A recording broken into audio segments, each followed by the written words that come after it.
Welcome back to the Coin Toss Podcast, episode 2. We're here. We're back. If you guys are back, thank you. If you are new, go watch the first episode.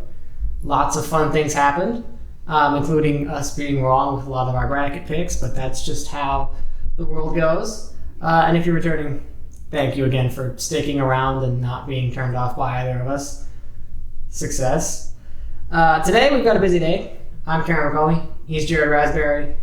And we're going to be talking about a lot of stuff. Obviously, we're going to be recapping the first weekend of March Madness. We're going to be talking about soccer.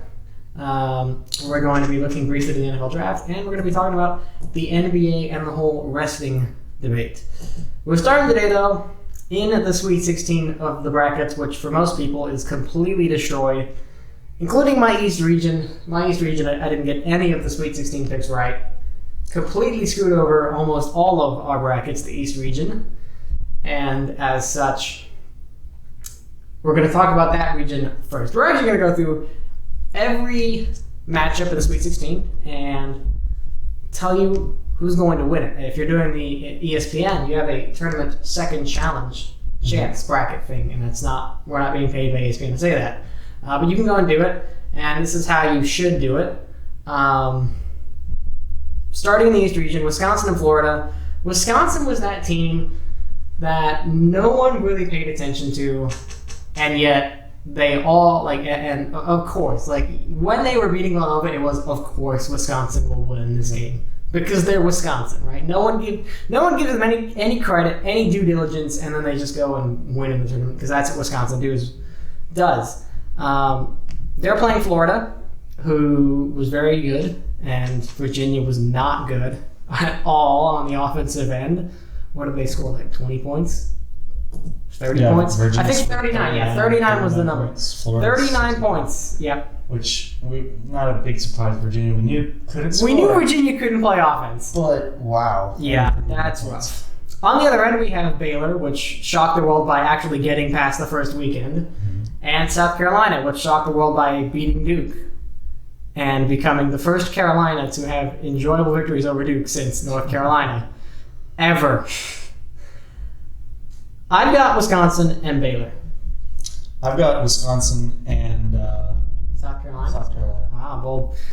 In the top bracket, Wisconsin, just, again, we can talk about it. They don't score as many points. They have great defense, 71.9 points per game, but this is a team that's built for March. Wisconsin is, and as good as Florida is, there's something to be said for chemistry. This is the same lineup as the one that was last year, and they'll make it to the Elite Eight, for sure.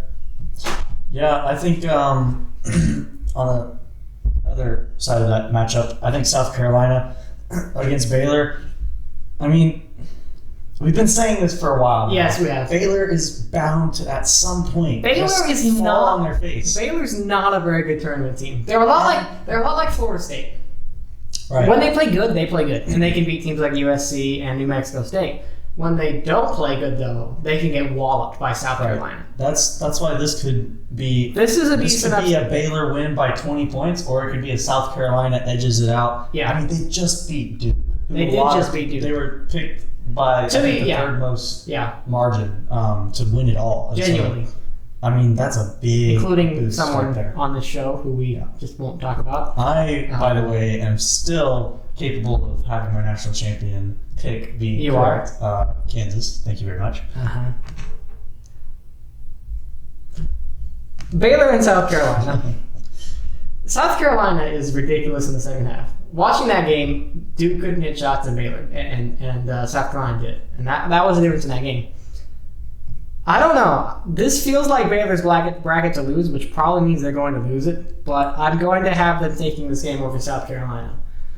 It's really a push. Because I don't like Baylor, but I like South Carolina less. Right. It feels this is the game where it feels like one of these teams is just going to run out of gas here. It feels like whichever team you pick is not going to win. Yeah, that's what it feels like. That's just the wisdom of March. And I would take Wisconsin over Baylor to go to the Final Four.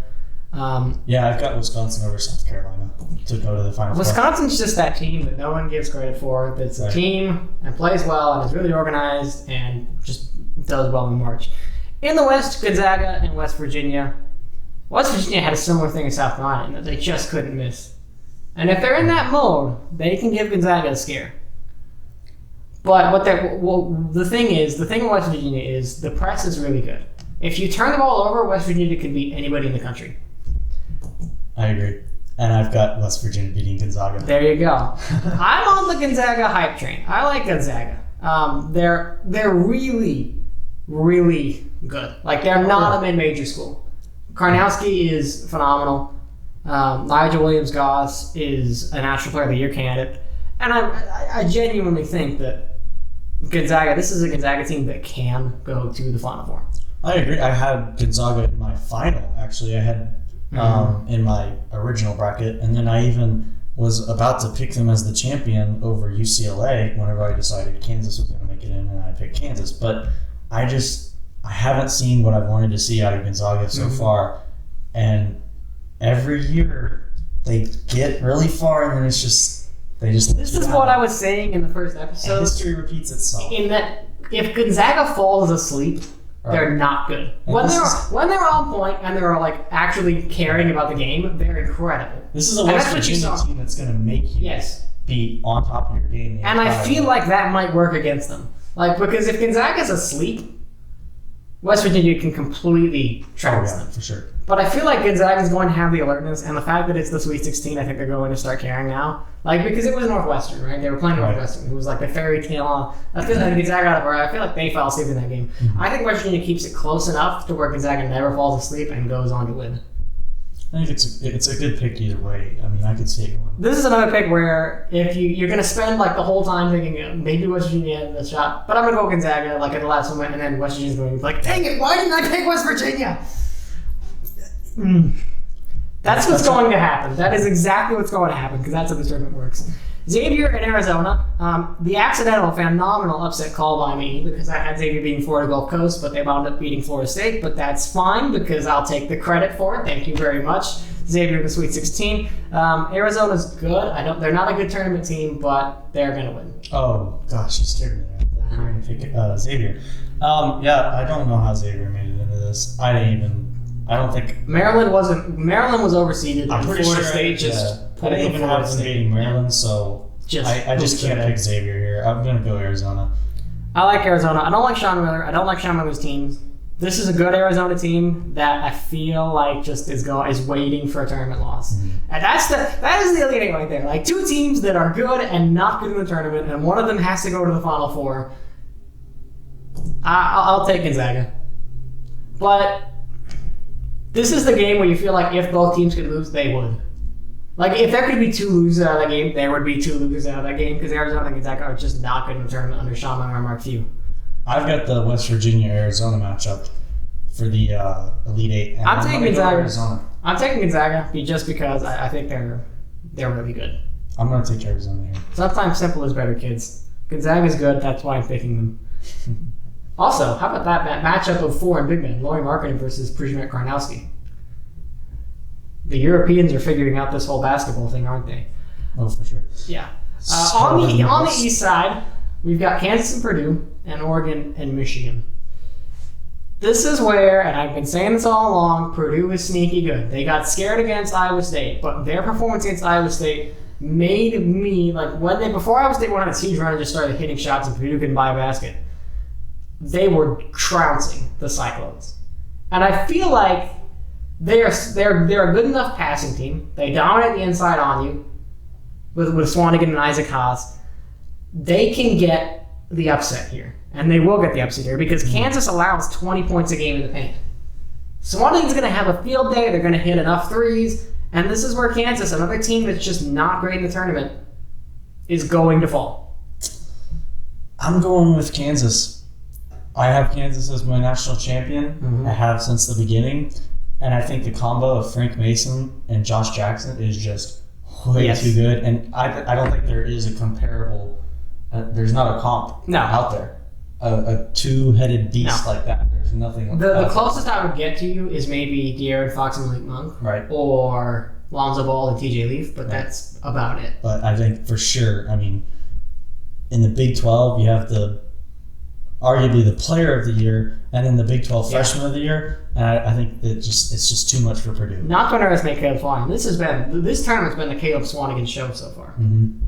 And the issue with him was foul trouble coming in the tournament, and he's committed like 3 fouls in the entire tournament. So if he can stay out of foul trouble, I like Purdue to pull the opposite off. I have the whole time. I like Purdue. They're in my Final Four. Just a really good tournament built ball club, and this has been the year of the bigs. Everyone says, no, don't pick the bigs. No, don't pick the bigs. It's all about guards. All about guards. This year it's been about the bigs, and so I'm rocking with the bigs in this one. I'm rocking with Purdue. They're going to get the win. They're going to get the dub. Don't at me. Oregon and Michigan. This is a team that is not hot and a team that is really, really, really hot. I said Oregon going into the tournament. I kind of regret that decision. I had Michigan over Louisville. I called that. That's bonus points for your boy.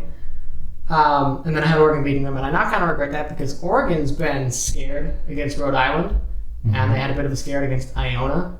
So I feel like this is actually another Michigan. Like this could be a Michigan thing. The Big 12 is hot. I like Oregon, and if they have Chris Boucher who can keep up with those athletic Michigan bigs, then I probably would have picked Oregon. But this is where I'm riding the Michigan bandwagon right now.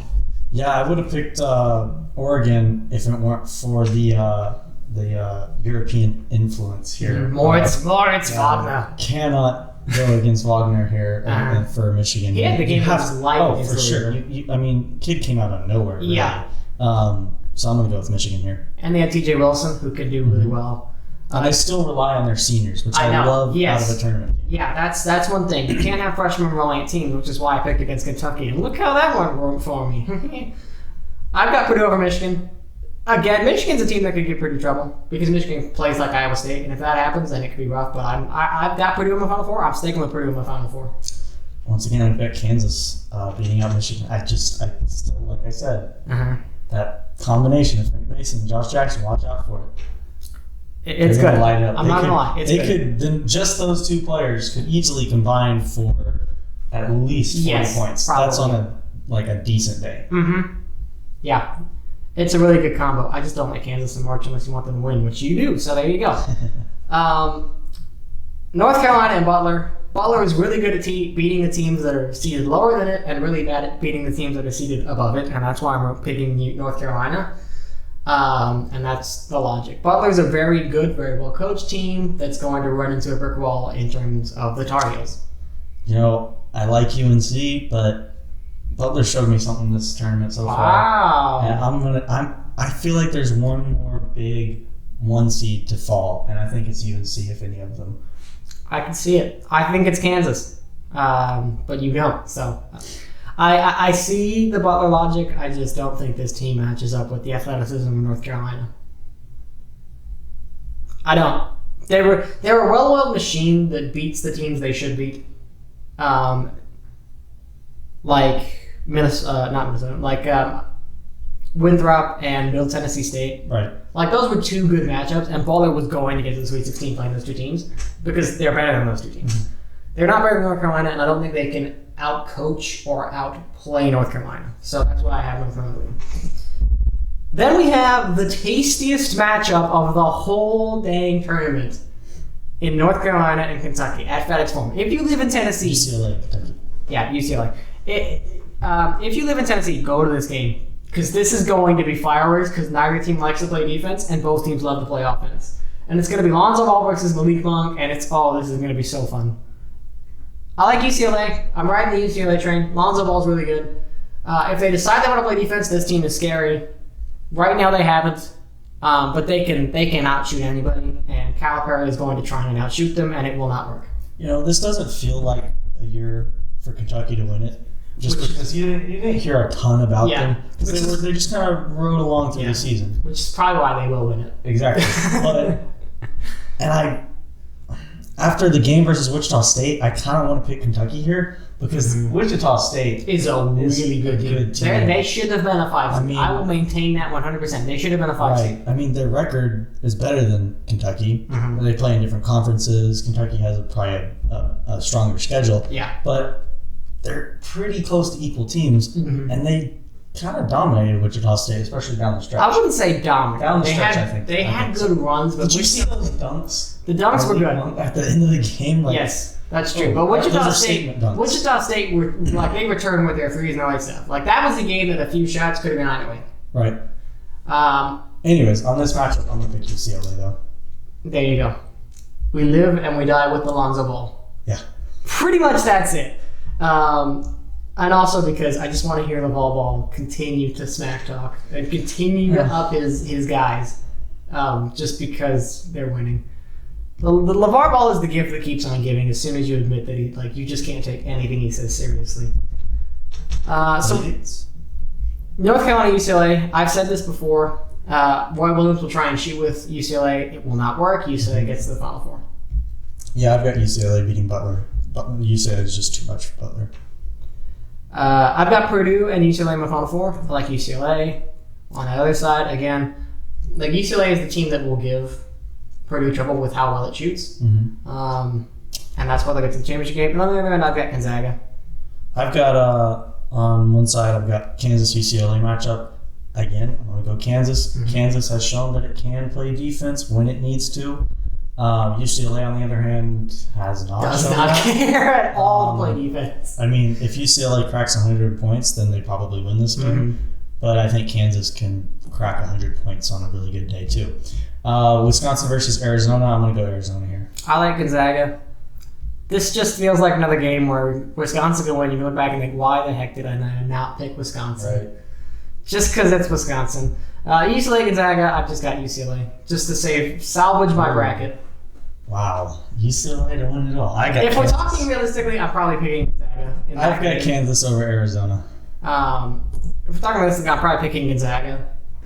But I just don't trust Mark Few to win.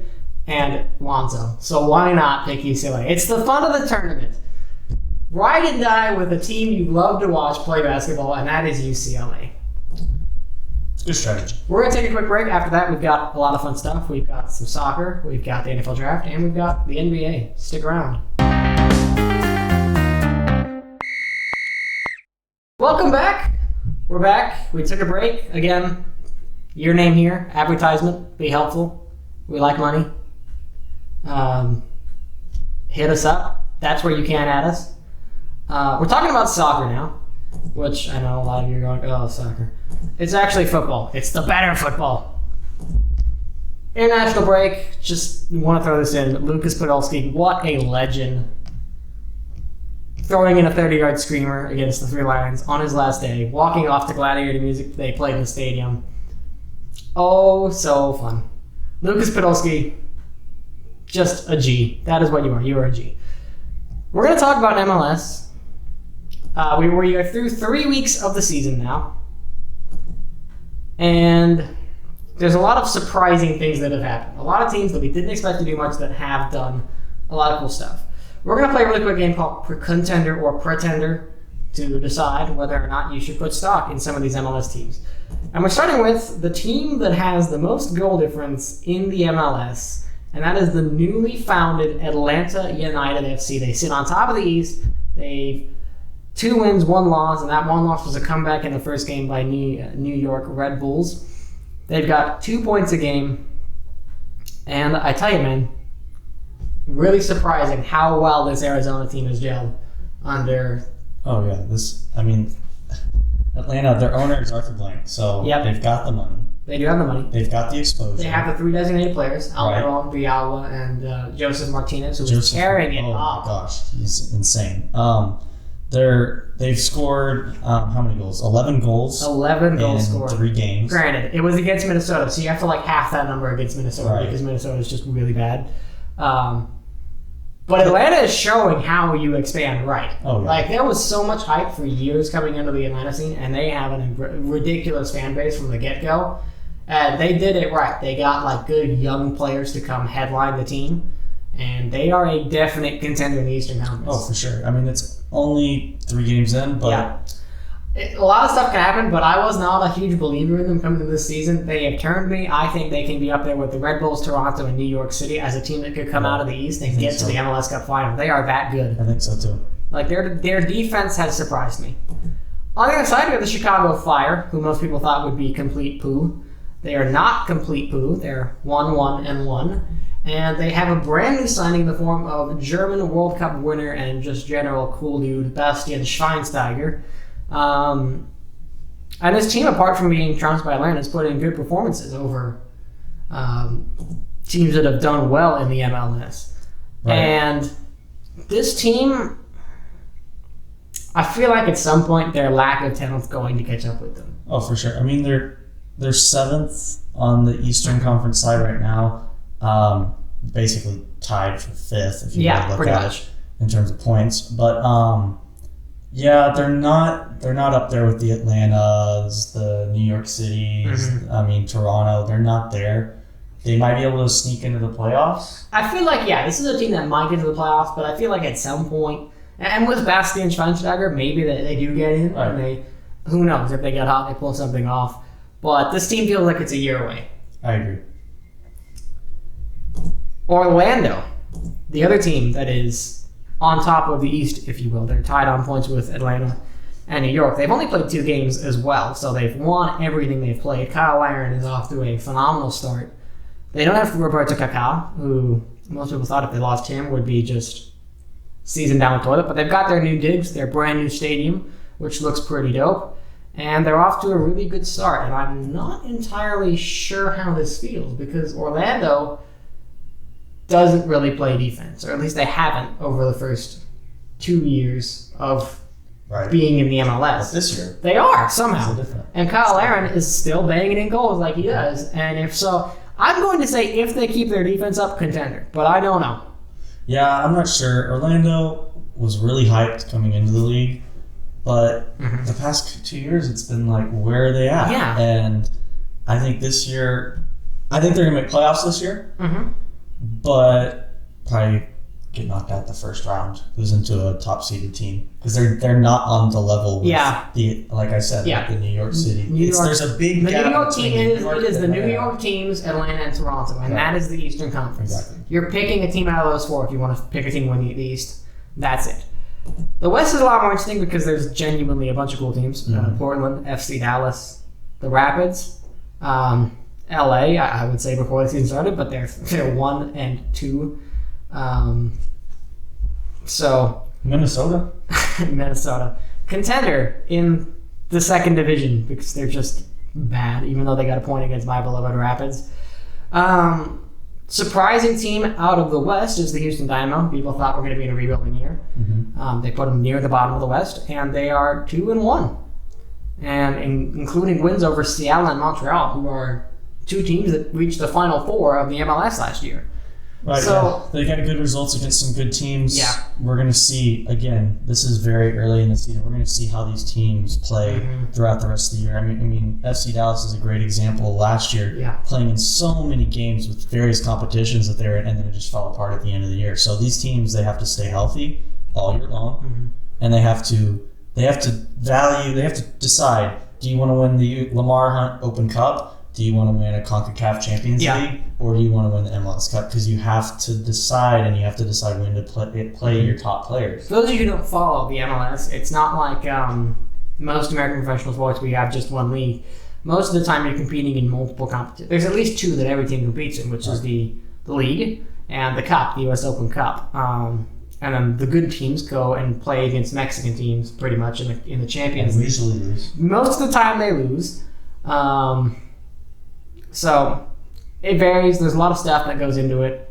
It's kind of a packed schedule. It's a fun thing to do. I recommend you just start watching. Pick up an MLS game. You can watch it Saturdays and Sundays, most of the time 2 or 3 o'clock. Now's the time to start because there's not a whole lot of stuff happening at that time. Baseball will change that, but football's not. If you've got your Sunday itch for sports, turn on an MLS game and have fun with it. I've got Houston as a contender with an asterisk because right now they look pretty good, but who knows? Yeah, I'm gonna stay neutral on Houston here. The last team is the San Jose Earthquakes. Again, 2-1, wins over decent teams. I feel like they lucked out by going 2-0 down to Vancouver and then having Vancouver get a guy sent off, their keeper sent off, and then coming back to win that game. So San Jose's got to put something together this year. I feel like they're a pretender. I think so too, but they've been in the dumpster for yes. a few years now. They have. They need to put something together just to energize their fans. They're in San Jose. They're not in a bad market at all. No. And they have a really nice stadium. Right. The Light Stadium, very good. Get more people in there. Do well. Yeah, if they can make playoffs, I think that's a great accomplishment for them. Mm-hmm. We're going to take a brief look at the NFL draft. It's about a month away now. So the hype train is just going to start building and building and building. For once, we have a really nice running back class. For the first time in like 4 or 5 years that we've had like a really reliable, solid class of running backs. I think Leonard Fournette looks like he's put himself ahead of the rest of the pack in terms of the running backs and should be probably the first one taken. I could see him going like as early as Jacksonville at 4, I think. Maybe the ideal spot. We can do where we think they'll land and where we want them to land. So that's what we'll do. We'll do where we Leonard Fournette. I think he will. I think he will go to Jacksonville at 4 because Jacksonville will take best available. But I think his best option would be to go to 8 and team up with Cam Newton and the Panthers. That would be really rough for an NFL offense to try and stop. Mm-hmm. Yeah, I actually kind of like the New York Jets. I feel like the Jets will take a quarterback. The Jets will reach out a quarterback. See, because that's Jets. No, so if I was a neutral fan, I would say the best look for him, in my opinion, would be the New York Jets. But as a Patriots fan, I don't want him to go to the Jets. Mm-hmm. So that's my 2 cents. There you go. Yeah, I like the Panthers. That would be a team where like you would have to just get like Monday off no matter what happened if you played the Panthers because Newton and Fournette in the same backfield is just cheat coding in terms of physicality. Dalvin Cook, running back who actually is on a rough trend. He's got shoulder problems. He's had issues with fumbling. And his off-the-field records aren't exactly clean and spiffy. So I'm not going to. I don't know where his best fit is. I don't know, but I can tell you I think he will go in the 2nd round, and there's a small potential that Joe Mixon goes ahead of him. Yeah, I've been seeing that lately, which is an interesting possibility, but I don't see him falling out of the 1st round.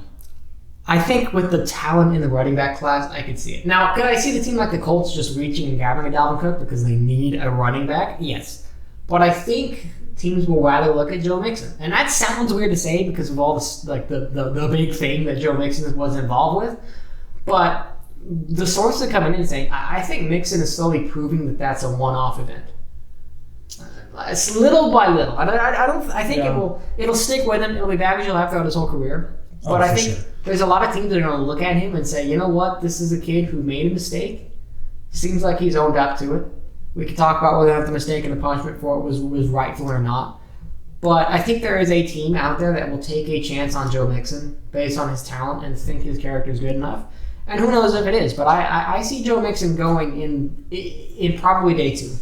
I don't know if he sneaks in the 1st round, but I could see him going there. And I think he'd be best to go to an organization like New England. I don't want him in New England, but I do think that the NFL probably wants to see this guy fall to the 3rd, maybe even the 4th round. But there are teams out there that don't care about off-the-field issues as much as other teams do, and so I think it is very possible that he could get drafted higher than his value. He needs to go to a good winning culture that's got like a culture of success, which is why I said New England. I think Pittsburgh's up there, Arizona, even though they have David Johnson. But you can't go to like a loose cannon franchise like a Miami or a Cleveland or a Dallas. Like that just feels like it won't work. So we'll see. Joe Mixon is one of the more interesting storylines in the entire draft. Last running back is Christian McCaffrey. Just a dynamic, electric, very good. If you watch this kid at the NFL Combine, the way he catches passes, it's incredible. He looks like a wide receiver. He looks like a receiver. This is a guy who is the do-all running back of the class. Which is why he's the best pure playmaker in the class. Oh, for sure. Which, as you touched on, is why probably the best fit is New England in terms of scheme. But they already have guys like this. Yes, that's the problem. It feels really Belichickian, and so you think that Belichick wouldn't take a running back like that in the 1st round. Right. He would take it in the 5th round.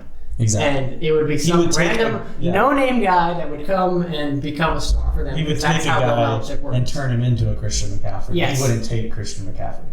Which is why, as much as I think that, I am warming up. At first, I wasn't sure. I'm warming up to the idea of Christian McCaffrey in Denver. Now, people say, they have C.J. Anderson. This is more and more becoming a league where you need 2 running backs to win. And as much as Denver sucks on the line, which they got better in free agency, give them that. They signed a Cowboys lineman. That's good. That's positive.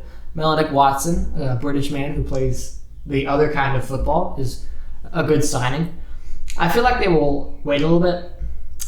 The other guy I could see for Denver is John Ross, but I think they're just going to take the best pure playmaker. And I see John Elway going, you know what, McCaffrey, he's got bloodlines from the Broncos. He went to Stanford. And forming a 1-2 punch with C.J. Anderson, which would be very good in terms of the running back. And that is one of the underrated things to take the pressure off the quarterbacks, because I've gone on record saying before that Denver's issue is not with the quarterbacks. Trevor Siemian actually played well last year, especially when you consider he was playing through a shoulder injury.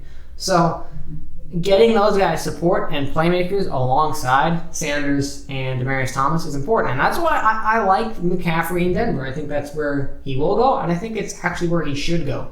Yeah, you kind of touched on it. I don't like the whole idea of people saying that the Broncos have to have a quarterback. Arguably, their quarterbacks this year were better than they were last year. And last year. Well, 2 years ago, technically. Yeah, since we're technically in the new year. But 2 years ago. The year they won the Super Bowl. Yeah, that.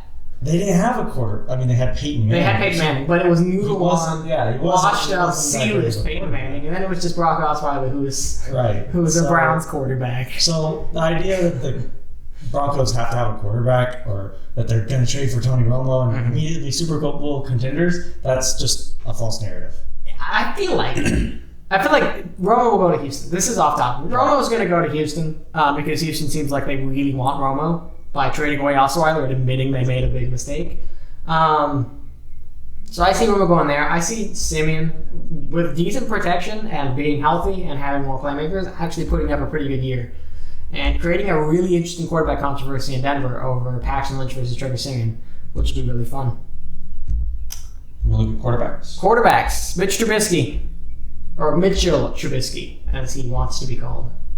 It's still Mitch. I'm sorry, Mitchell. It's Mitch. Yeah, quarterbacks, you don't have a Jameis Winston. No. You don't have a Marcus Mariota. No, we're finally not going to have a quarterback taken 1-2. Right. For the first time in forever. Here's the thing.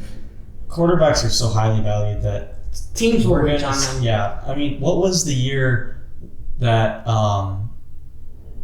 Blaine Gabbert got drafted? Yeah. There was 5 quarterbacks drafted in the first round. Ridiculous. And, none of them worked out because they value the quarterbacks too much. And they see these guys, coaches see these quarterbacks and think, oh, he's got the raw talent, I can transform him. But if the guys get in there and it's just they're transitioning from college to the NFL, there's so much pressure on them. If they can't just make that switch and they can't develop their talent and put in the work, then it's just not going to work out. The formula, I think, for quarterbacks is you have to add about 15 picks to their true value to get where they will be taken. Right. So that's what I think happens in this draft. These quarterbacks are probably top 20, top 30, top 40 talents, but they will go in the top 10 because they're quarterbacks. And they're the best in the class. Trubisky, I don't think Cleveland takes him at number 1. No, not at number 1. Cleveland will probably take whichever between Trubisky and Watson at number 12. Probably. I think Trubisky goes to the Jets because the Jets are going to be a quarterback and they have decent talent. I don't know how good a fit it is, but it feels like that's in the making. Trubisky to the Jets. I kind of like Deshaun Watson to the Jets over Trubisky. Yeah, I could see it. I think Watson falls to 12 and goes to Cleveland and gets the whole narrative.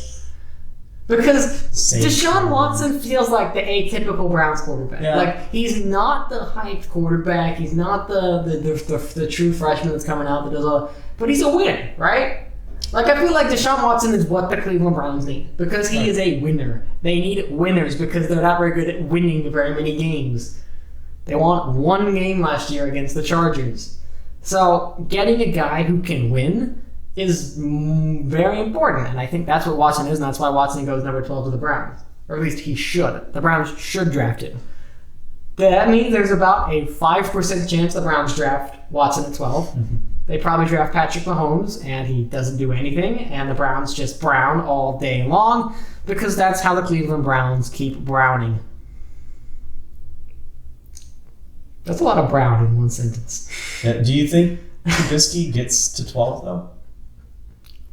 Because I don't know. I know the 49ers really like Kirk Cousins. The 49ers like Kirk Cousins. But, I mean, if I'm looking just based off just looking at Trubisky. I think the Niners will. I think Trubisky and Cousins are pretty similar players. I think the Niners. This is my thought. The Niners will. I think the Niners really like Patrick Mahomes, and so I think they might move back up into the first round or see if they can add Mahomes in the second, and just roll with that. Because I think Mahomes is really good, but he needs to play in a system like Kyle Shanahan's to work. Like he doesn't need to be in like an ultra pro style offense. There's only Kyle Shanahan runs. So that's why I like Mahomes to the Niners. And I think the Niners should take the best available talent at number 2. Be it Solomon Thomas or Jonathan Allen or any of those other guys. That's what I like with the Niners. You know what I actually was just thinking about? You know, the connection between Kyle Shanahan and Kirk Cousins, like everybody hypes that up, but Kirk Cousins had his best year just this past year. He did. With Kyle Shanahan not there. I would say it's They ran true. a similar offense, but if it's purely just because it's Kyle Shanahan and they are buddy-buddy, I don't feel think like that's a good... Kirk Cousins is just fed up with Washington being Right. Washington. And I think I could see Cousins in the 49ers. I could see him too. I could see it too. Last thing of the day, the big debate that's going on right now, the NBA and the resting disease, as you want to call it. This is something where I get the argument. Like, I get it from a business perspective that if I'm a fan and I want to go watch the Warriors play the Spurs, and I get to the arena only to find out that Steph and Clay and KD are all sitting and Kawhi's sitting, you feel like you're ripped off. Because you bought tickets to go watch the Warriors against the Spurs, not the B-list Warriors against the B-list Spurs. That's what the D-League was invented for. So, I get that point of the argument, but I also think this is where the NBA scheduling 82 games really caught up with them. Because it's too many. And that's what coaches are saying and showing, that it's too many. You can't shorten the season, though. Yeah, that's the problem. This is the NBA back into a hole. What I argue with is these are dudes who are putting their bodies on the line. Like, if they're going to rest their bodies, they should be allowed to rest their bodies because they are really working. Like, they don't have to go out and play just for the fans. As much as, like, the media wants to say so on, they don't have to. Which is why I think resting is actually fine. You know, I think the easiest, the simplest solution for this problem is you start the season a little earlier. You get rid of the doubleheader games, the back-to-back. Make it traveling going from Memphis to LA and over one night playing a game day to day. And then honestly, the guys just need to man up. These are guys that their bodies, like, these are athletes. Come on. You can play an 82-game season. Now, it's harder with the way it's set up now with the doubleheaders. But if you eliminate those and you spread out the season more so you don't have quite as many games in each week, I think you'll get less resting, and I think the guys I think they should just man up and play. They're nurturing, because like at this point in the regular season, if you're on the good teams, it doesn't matter that much. Like, you're gonna fight for seeding and all that stuff, but it doesn't matter whether or not you play a game against the Sixers, because the Sixers will, because like the Spurs B team could beat the Sixers, right? And so they're saving themselves for the playoffs. I think they've earned the right to do this. And see, I completely disagree. There's people who go, oh, well, they're making millions of dollars. They can man up and play. No, the reason that they can rest is because they're making millions of dollars. This is what Bomani Jones was just destroying people on Twitter, because that's what Bomani Jones does. The way he put it is, the people who are entitled to give themselves a day off whenever they want to are the people making millions of dollars, and I think that's what's going on. Yeah, but they're the people. What you're talking about in the real world making millions of dollars, they are running their own business. In this case, these players are employees of X owner of X team, and their job is to play, and they get paid to play, not get paid to sit on the bench 5 out of the last 10 games of the season. The thing is, though, they're playing when it matters. they're playing in the playoffs when it matters, but the revenue is not made as much in the playoffs for the owners. If you're looking at it from a business perspective, The revenue's made from TV rights, but like, which teams get from Yes. the regular season. but I mean, I guess in my factor, I don't think wrestling is a great thing, but I don't think it's going away, and I don't think you should try and force it to go away. Change the schedule, but like the athletes need to rest at some point. Like you can't just keep playing and playing and playing. So my thought is it's being overhyped by the media. It's being made into too much of a problem it isn't. There's a lot of athletes who probably could man up and play, but like, I mean, if you're playing a game and you're playing it to the fullest, you're gonna be sore. So then to go and play another game is just rough. And Yeah, I think the back-to-back game thing. that's is a where the problem. scheduling needs to change. Yeah. So the NBA is kind of backing itself into a corner, and I get the argument on both sides. For me, I don't think it's that big of an issue, but it's certainly one that will at some point should be addressed, and the NBA is pretty good at addressing stuff like this. So I would expect changes to be made in the offseason. Who knows? The longest season is probably in store. With the way the NBA goes, they're really good at doing this kind of thing and being proactive about listening to what fans and stuff are saying. We can all say at least it's not in the NFL because it will actually probably get fixed if it's the NBA. And if it were the NFL, it would not get fixed. Or MLB. Yeah, because it would get fixed in like 25 years. Or With the MLB, MLB. they would just try to shorten the games, and Yeah. which doesn't work. No. Baseball, that's a whole other issue. Baseball's just funky. I like baseball. I like going to baseball games. I don't like watching baseball on TV. Baseball feels like the novelty sport of America, which maybe it just should have just accepted its role as that, like just a novelty sport that people watch when they're bored. But there's a lot of people who are very into baseball. Baseball is fun. Yeah, no, the World Baseball Classic has been a great It has been great. experience. But Partly because the USA's done well. Right. Now, I will freely admit, I haven't watched a single minute of it, and I might not bother to watch Yeah. the final, but I might watch the final if but I'm really bored. the World Baseball Classic has all this excitement. MLB seasons really don't until the World Series. Yeah, And that's also, I think, why Major League Baseball needs to shorten their season. I could see that to happening. capture more excitement in a Yes. shorter span of time. Uh-huh. I think that's our show for today. I think we've generally covered just about everything we can. So thank you for staying with us, for sticking in and sticking around. And that's it. I'm Cameron McCauley. He's Jared Raspberry. You can hit us up on Twitter at CoinTossSports. We will catch you next week. Peace.